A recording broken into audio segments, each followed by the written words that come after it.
I was just saying to somebody, there's 5 elderly people sitting here, and none of us have got a smartphone, none of us got a computer, so how the hell can we do it? Digital banking.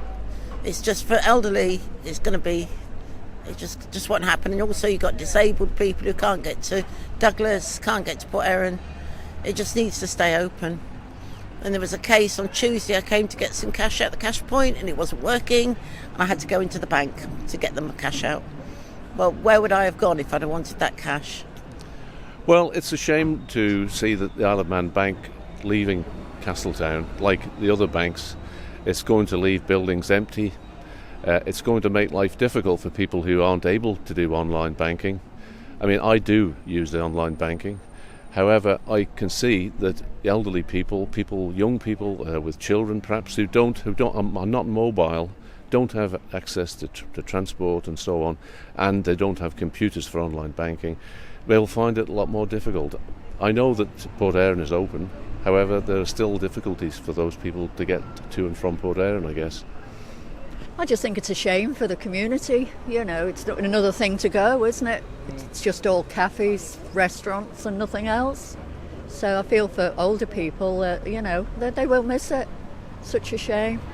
Yeah. Ladies and gentlemen, distinguished guests that are here today to support me, my thanks to all who have attended this afternoon, and the likes of me trying to help Castletown.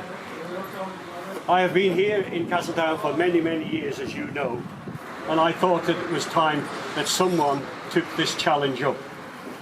May I also thank all who signed the petition and those who allowed the forms to be signed in their properties, and to Tony Brown and 1 or 2 helpers that have helped me.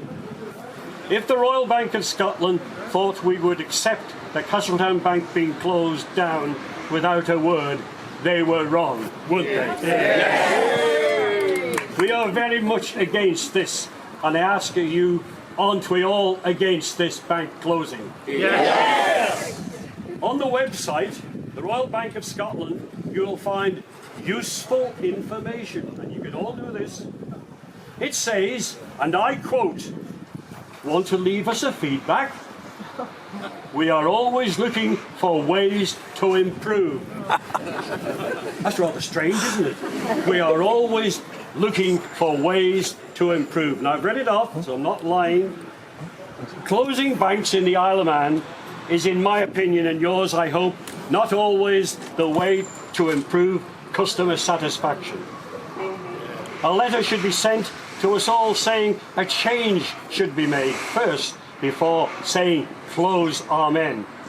And I don't think it should be close amen, even on the Isle of Man.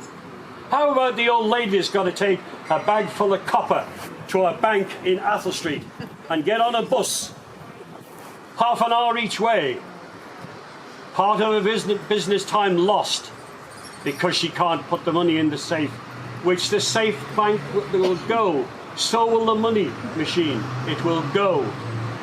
And will that be the end? I'm aware this building is very, very valuable. But if they want to step down into something small, there's a bank going next door, there's empty property there, they could scale down their opposition and keep that open. I have a letter here which I'll hand over the petition addressed to the chairman of the Royal Bank of Scotland. I've asked a number of questions which I hope will be answered truthfully.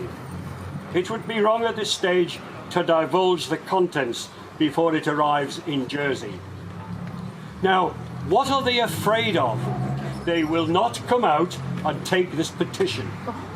In other words, they don't want to see their photograph in the paper because it might be bad publicity. This is the publicity we want. We need to shake them up. Why should we be controlled from Jersey? I ask you, why? We shouldn't really, should we? And is it Royal Bank of Scotland? Is it the Westminster Bank? They keep changing names. I can't keep up with them. So on your behalf, I will now go into the Isle of Man Bank and present the petition of over 450 signatures in 4 days. Quite good. It was much easier than electioneering for an election. Well, this time you're all on my side, I hope. So thank you for your support. And we have past ministers here, we have past chief ministers here, all supporting this event. And there's nothing to stop you writing in as well. Don't forget, letters count. If a bank receives no complaints, they will do nothing. The more complaints, the better. And I consider 450 people writing this, it's as good as writing a letter. But a letter does help too. Thank you for your support, ladies and gentlemen.